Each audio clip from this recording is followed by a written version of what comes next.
Hey, this is Mark Washington, MTC Media, looking at the New York Giants coaching situation. Brian Daboll is being let go.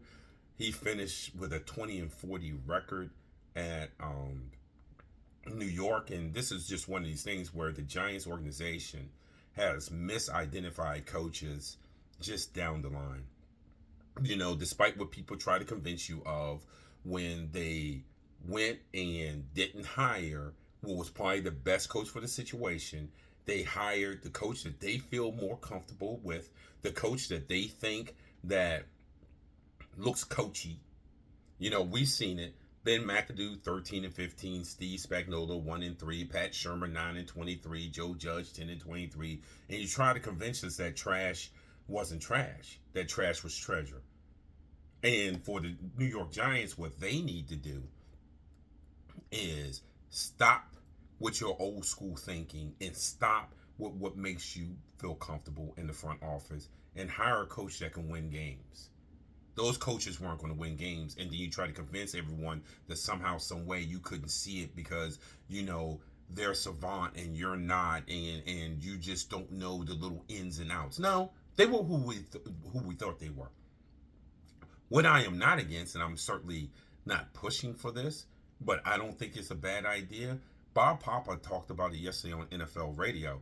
When you look at the resume of Mike McCarthy, it is pretty much the same as Sean Payton. It is pretty much the same as Mike Tomlin. It's pretty much the same as those guys. There are guys who have won Super Bowls, who have been to Super Bowls, who you know is going to get you to the playoffs. And right now, that's where the Giants' next step is. Don't tell me about, those guys can't get you to the Super Bowl. We can't talk about getting to the Super Bowl. You're nowhere close to that. You got to go and get a coach that's going to bring stability, get you back to the playoffs, and change this program around. You have struck out on 5 straight coaches. So don't, and yes, I am counting Spags. If you want to say 4, then fine. We can say 4 straight coaches. You struck out on it. So obviously you guys don't understand to hire a coach to build a program. You look at Daniel Jones. What has been Daniel Jones' best friend? 1, his head coach, and 2, his running back. And this is not to take anything away from Daniel Jones, but dadgummit, having Jonathan Taylor back there with a head coach who is competent, boy, we see a different Daniel Jones now, don't we?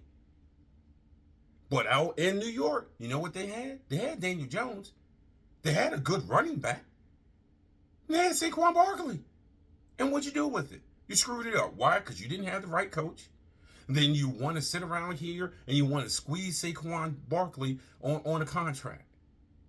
The Giants are where they are because of the Giants front office and the Giants organization, because they don't ever want to hire the best guy for the situation. They want to hire the guy that they're most comfortable with. Look at who have been their coaches. It is apparent. So if the Giants want to put winning first, if the Giants want to get back to respectability, go out there and hire the best coach for that roster and the roster going forward. It doesn't have to be Mike McCarthy, but it can't be Brian Daboll. It can't be Joe Judge. It can't be Ben McAdoo. It can't be Pat Shermer. Stop. Stop trying to hire a guy that you feel comfortable with and hire the best person for the job. It's Marcus Washington, MTC Media.